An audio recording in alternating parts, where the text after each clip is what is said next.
हरिओम, ओम आनंद ma'am, Om Shanti ma'am, ओम ज्ञान ma'am. आप सभी दर्शकों का हमारे चैनल पर स्वागत है। आज हम लोग व्यवहार जगत के अंतर्गत सबसे बड़ा दुष्कर्म क्या है, इसके विषय में जानने का प्रयास करेंगे।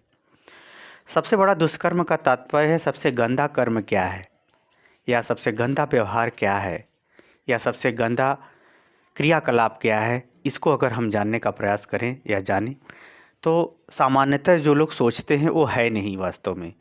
वास्तव में जो सबसे बड़ा दुष्कर्म है वह पराई निंदा, यानी किसी का आप निंदा करते हो। ज़्यादातर आलोचना हमेशा कमी ही ढूंढते रहते हो, उसमें हमेशा कुछ न कुछ नया ढंग से उसकी आलोचना करने का आप प्रयास करते हो, तो वह निंदा जो है सबसे बड़ा दुष्कर्म है। कैसे है इसको हम लोग देखते हैं।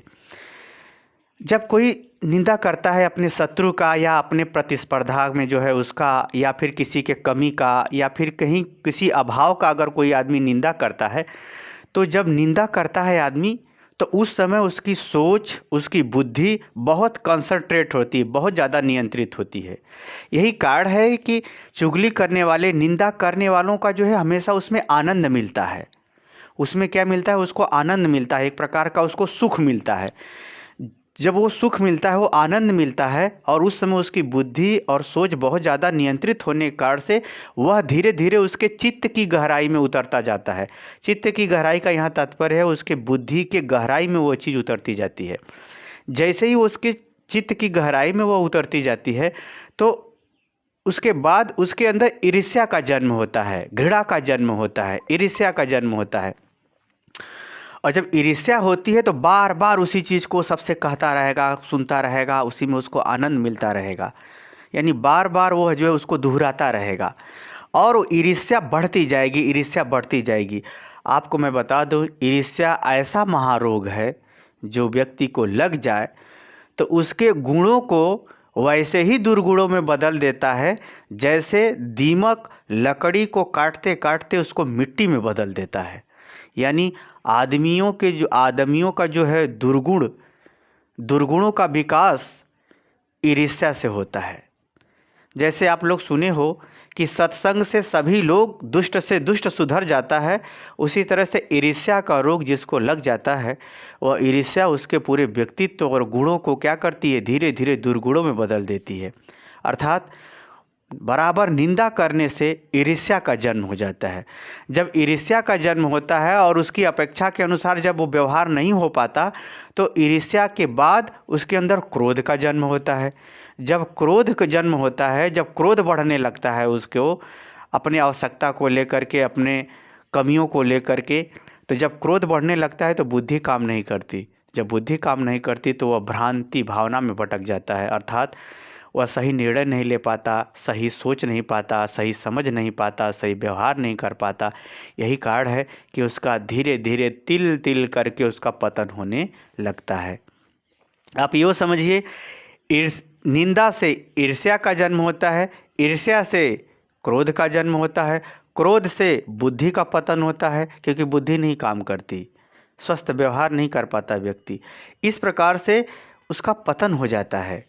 यानी ईर्ष्या, जिस प्रकार से सभी रोगों का दलाल शुगर का पेशेंट कहा जाता है, शुगर कहा जाता है, उसी तरह से सभी प्रकार के दुर्गुणों का जो जन्म होता है वह ईर्ष्या, वह जो है निंदा में ही हो जाता है। इसलिए पराई निंदा सबसे बड़ा दुष्कर्म है। ये जो निंदा है इसे आप पूरी तरह से आप बचें, और आप किसी के रंग रूप को लेकर के, किसी के धन संपत्ति को लेकर के, अपने प्रतिस्पर्धा या प्रतियोगी को लेकर के, किसी की योग्यता और उपलब्धि को लेकर के आप ईर्ष्या न करें, अर्थात आलोचना आप न करें, अर्थात आप निंदा न करें। यदि इस सब से प्रेम करेंगे तो वह योग्यता आपके हाथ लगेगी। अगर आप इसे ईर्ष्या करोगे तो आपको पतन तय है, निंदा करोगे तो आपका पतन तय है। अतः हे प्रिय दर्शकों, मेरा आपसे यही अनुरोध है कि इस व्यवहार जगत के अंतर्गत, इस व्यवहार रूपी संसार में वास्तव में घृणा और निंदा का कोई स्थान ही नहीं है। जहाँ प्रेम है वहीं पर्याप्तता है, वहीं ईश्वर है, और उसी जगह गुणों का विकास भी होता है। अतः आप निंदा से बचें, क्योंकि यह आपको गर्त में ढकेल देगा। पराई निंदा से आप बचें, स्वस्थ रूप से अपने विषय में सोचें। जितना आप निंदा या चुगली करके आनंद महसूस करते हो, उसके आधे ऊर्जा से ही आपके व्यक्तित्व का निर्माण हो जाएगा। अतः हे प्रिय दर्शकों, आप निंदा न करो, क्योंकि यह सबसे बड़ा दुष्कर्म है। निंदा पतन का द्वार है। निंदा से आप बचिए। हाँ, निंदा को जानते हैं, पहचान लिए हैं, तो बस उतना ही तक रखिए, उसको बार बार दिमाग में मत घुमाइए। यदि बार बार आप दिमाग में घुमाओगे तो ईर्ष्या का जन्म होगा। ईर्ष्या का जन्म हुआ तो फिर क्रोध का जन्म होगा, और क्रोध का जन्म होगा तो बुद्धि काम नहीं करेगी, आपका पतन हो जाएगा। अतः निंदा न करें, निंदा को बार बार अपने दिमाग में न घुमाएं। आप स्वयं संभल जाएं, अपने व्यक्तित्व का विकास करें, अपने जीवन का विकास करें, क्योंकि विकास ही जीवन का मूल आधार है। जहाँ विकास है वही संपन्नता है, वही समृद्धि है, वही सुख शांति है, उसी जगह सब कुछ है। अतः विकास करने के लिए निंदा से पूरी तरह बचे। जान लेना अलग बात है, पहचान लेना अलग बात है, परंतु उसको बार बार अपने दिमाग में न घुमाएं, ताकि आपका पतन न हो।